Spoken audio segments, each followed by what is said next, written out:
ഞങ്ങളുടെ target audience എന്ന് പറയുന്നത് നമ്മൾ ലാലേട്ടൻ്റെ വർഷങ്ങളായിട്ട് ലാലേട്ടൻ്റെ മനസ്സിൽ കൊണ്ട് നടക്കും. ഇപ്പോൾ ലാലേട്ടൻ്റെ ഒരു നല്ല സിനിമ ഇറങ്ങിയാൽ സന്തോഷിക്കുകയും മോശം സിനിമ കണ്ടു കഴിഞ്ഞാൽ ഓക്കെ ലാലേട്ടൻ ഒരു മോശം സിനിമ ചെയ്തു എന്ന് പറയാം. അങ്ങനെ ഒരു സ്ലീപ്പർ സെൽസ് ഓഡിയൻസ് ഉണ്ട് ലാലേട്ടൻ്റെ.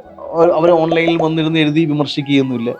അവർക്ക് ഇഷ്ടമാണ് ആ മനുഷ്യനെ മനസ്സിലിങ്ങനെ കൊണ്ടു നടക്കും. അത് നല്ലൊരു സിനിമ ലാലേട്ടനും ചെയ്യണമേ എന്ന് ആഗ്രഹിച്ച് നടക്കുന്ന, പരാതിയോ പരിഭവങ്ങളൊന്നും ഇല്ലാണ്ട് നടക്കുന്ന ഒരു വലിയ വിഭാഗം ആളുകളുണ്ട്. അപ്പം അങ്ങനെ ഉള്ളൊരു സ്ലീപ്പർ സെൽസ് ഓഡിയൻസ് ആണ് ഈ സിനിമയ്ക്ക് വേണ്ടിയിട്ട് ആദ്യം മുൻകൈ എടുത്ത് വരിക എന്നാണ് എൻ്റെ ഒരു എളിയ വിശ്വാസം. തുടരുമിനൊരു കൃത്യമായിട്ടൊരു കഥ പറച്ചിലുണ്ട്. കുറച്ച് നാളുകളായിട്ട് സിനിമകളിൽ നിന്ന് മാറിപ്പോകുന്ന ഒരു കഥ പറച്ചിൽ സ്വഭാവത്തിൽ നിന്ന് മാറി ഇത് കൃത്യമായിട്ട് കഥയിൽ ഊന്നി തന്നെ ആണ് സ്ക്രീൻ പ്ലേ ചെയ്തിരിക്കുന്നത്. കഥയിൽ ഊന്നി തന്നെയാണ് ഞങ്ങൾ മേക്കിംഗ് ചെയ്തിരിക്കുന്നത്, പെർഫോമൻസ് ഒക്കെ ചെയ്തത്. അപ്പം കഥ പറച്ചിൽ കൃത്യമായിട്ട് ആളുകൾക്ക് ഇഷ്ടപ്പെടുന്ന രീതിയിൽ പ്രസന്റ് ചെയ്തിട്ടുണ്ടെന്ന് വിശ്വസിക്കുന്നു. അതുകൊണ്ട് ഈ പറയുന്ന യങ് ജനറേഷൻ ഈ സിനിമ ഇഷ്ടപ്പെട്ടില്ല എന്ന് ചോദിച്ചു കഴിഞ്ഞാൽ യങ് ജനറേഷനെയും കൃത്യമായിട്ട് അവരെയും ഇഷ്ടപ്പെടുന്ന കാര്യങ്ങൾ ആഡ് ഓൺ ചെയ്ത് ഇതൊരു ഓൾ ജനറേഷൻ ഇഷ്ടപ്പെടുന്ന, ഞാൻ നേരത്തെയും പലയിടത്തും പറഞ്ഞ മോഹൻലാൽ എന്ന് പറയുന്നത് ഓൾ ജനറേഷൻ ഹീറോയാണ്.